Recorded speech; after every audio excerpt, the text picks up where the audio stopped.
Menangnya gitu. Ya, tiap daerah itu ada kementerian, ada provinsi, ada kabupaten kota gitu kan.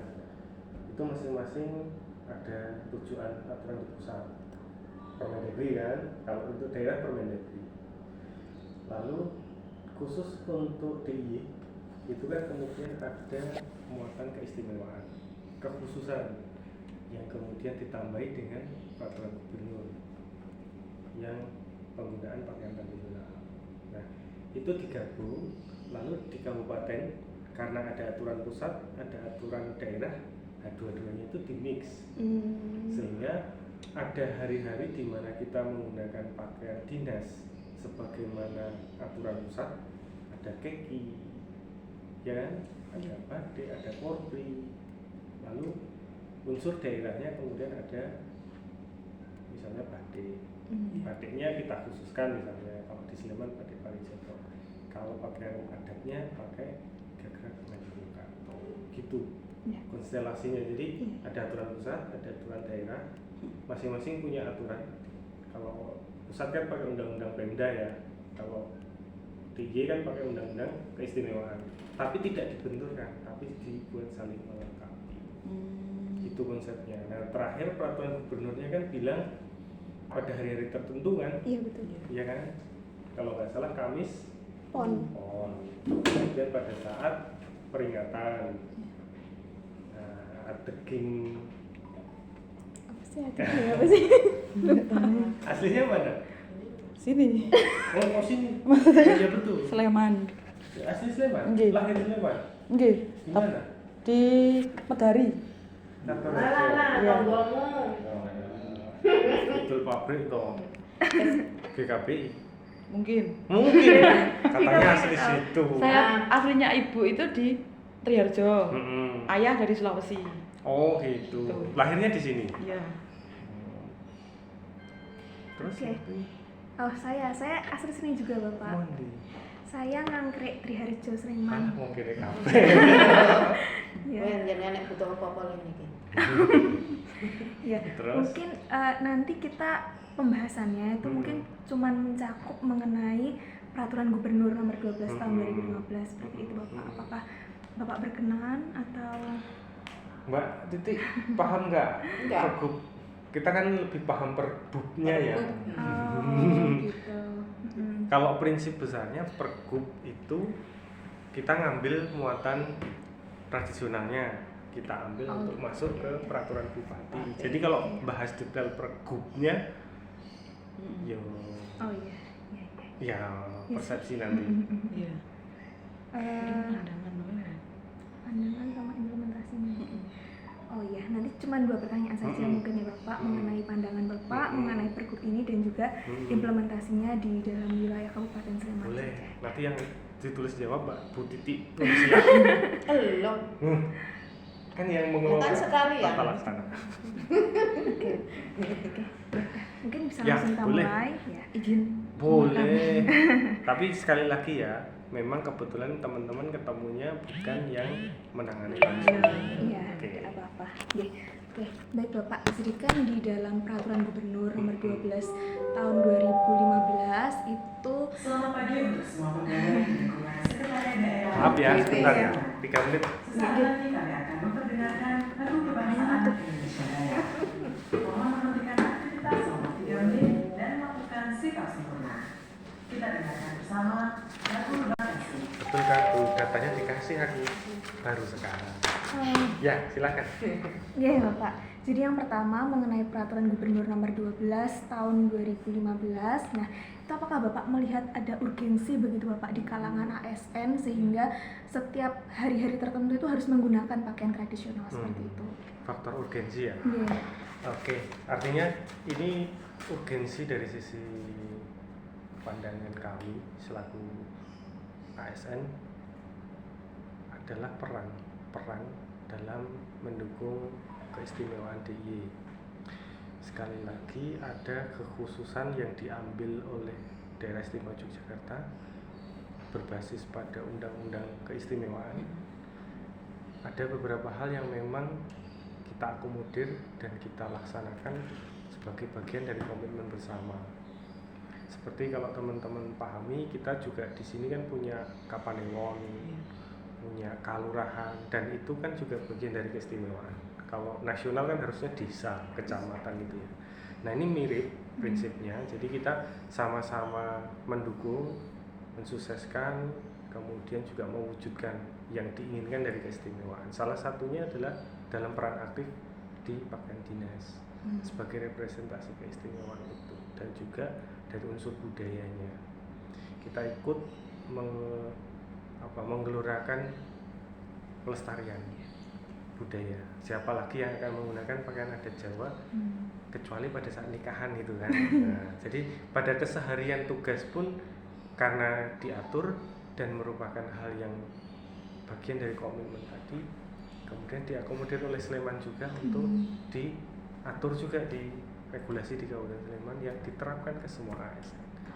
Kalau bagian dari itu kita tentunya dengan bangga ikut serta di dalamnya. Siap. Kemudian bagaimana implementasinya Bapak di lapangan? Apakah para pegawai ASN ini menerima dengan senang hati? Kemudian mereka ini bukan mereka beliau ini melihatnya sebagai wujud untuk melestarikan budaya lokal atau hanya sebagai kewajiban administratif begitu? Sebenarnya ada dua hal. Satu kewajiban iya, yang kedua malah justru menjadi hak untuk menggunakannya. Belum tentu di waktu-waktu tertentu orang pakai pakaian adat dianggap biasa. Bertugas masuk pasar, masuk sekolah, masuk kantor pakai pakaian. Jadi kalau kami memandangnya itu di samping kewajiban juga menjadi hak. Jadi pelaksananya kita buat seimbang. Karena kita juga di keistimewaan itu kita juga didoktrin budaya pemerintahan satria juga bagian dari keistimewaan, sehingga saya kira pelestarian itu mungkin sudah tidak menjadi paksaan, tapi bagi yang merasa terpaksa ada unsur kewajiban. Seperti itu. Oke, siap. Kemudian pertanyaan yang terakhir mungkin ya Bapak, dalam menghadapi perubahan sosial budaya yang ada di daerah istimewa Yogyakarta, kemudian bagian organisasi di Pemkab Kabupaten Sleman ini apakah melihat kebijakan ini tetap relevan begitu Bapak? Kemudian tetap dilakukan, tetap dijalankan di kemudian hari begitu? Ya, relevan sekali. Kita kalau dalam kehidupan sehari-hari kadang disebutkan jangan nengok ke belakang gitu ya. Tapi kalau memandang lurus ke depan, kita nggak akan tahu ada orang yang mendahului kita, atau ada orang yang sangat tertinggal dari kita. Kadang kita juga perlu melihat ke belakang. Kalau ada yang sudah startnya lebih banter, berarti kita harus ikut akselerasi.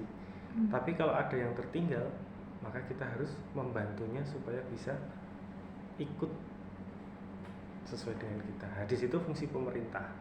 Jadi apa yang baik di masa lalu tentunya bisa kita gunakan di masa sekarang, dan saya rasa adat Jawa punya beberapa filosofis yang juga harus dipahami oleh generasi muda, unsur-unsur kebaikannya, bukan kolotnya, bukan repotnya, tetapi nilai positif dari apa yang ada di dalam ketradisionalan. Siap. Mungkin teman-teman nambahin dulu, Mbak Titi, kalau pandangannya dengan 3 pertanyaan itu gimana? Itu yang sesuai dengan adat kebiasaan ataukah yang sesuai dengan regulasi? Kalau adat kebiasaan, kita pegawai pemerintah itu kita selalu menjadi teladan. Iya, betul. Nah, selain itu juga mensosialisasikan setiap saat. Ya, kalau misalnya bergaul dalam kehidupan sehari-hari, pastilah nanti ketemu yang namanya adat istiadat.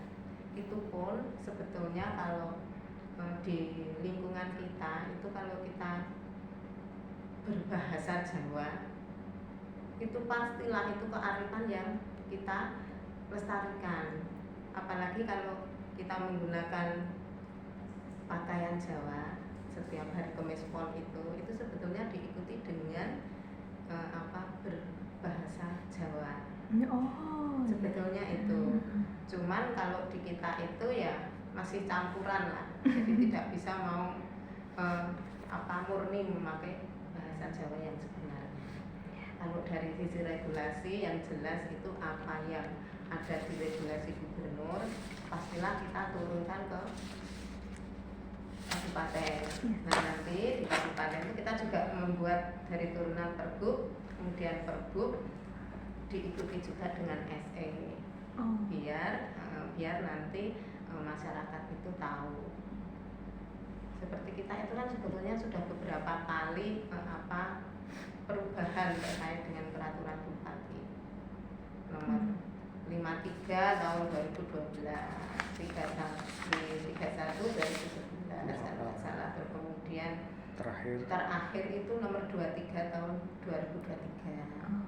Iya, jadi yang tadinya Komis Pahing jadi Komis Pol. Nah itu kita selalu mengikuti Mbak. Jadi apa yang ada di kearifan lokal biarpun sesuatu itu sebetulnya kecil akan tetapi berdampak pada masyarakat. Jadi betul apa yang dikatakan Pak Kunto, kita itu kalau cuma jalan lurus ke depan, tidak sekali-kali nengok ke belakang, pastilah kita mau tertinggal. Ternyata yang di belakang sudah jalan lebih cepat. Nah, seperti itu. Jadi terkait regulasi, insya Allah kita selalu mengikuti. Karena apa? Gubernur itu kan sebagai koordinatornya di kabupaten. Jadi setiap kebijakan yang ada di sana kita ikuti dengan menindaklanjuti dengan peraturan bupati. Nah, tidak hanya sampai situ, kita tetap mengeluarkan surat edaran. Jadi untuk biar semua berkomitmen untuk melaksanakan. Ya Ibu, jadi berkaitan dengan surat edaran, berarti kan sebelumnya penggunaan pakaian tradisional ini pada hari Kamis Pahing begitu ya Ibu. Kemudian terbitlah surat edaran untuk menggunakannya pada Kamis Pon. Nah itu mungkin ada latar belakangnya atau bagaimana Ibu untuk pergantian harinya itu? Gitu. Mas Aryo tahu? Itu kayaknya gini. Jadi kemarin ini ya Mas Aryo.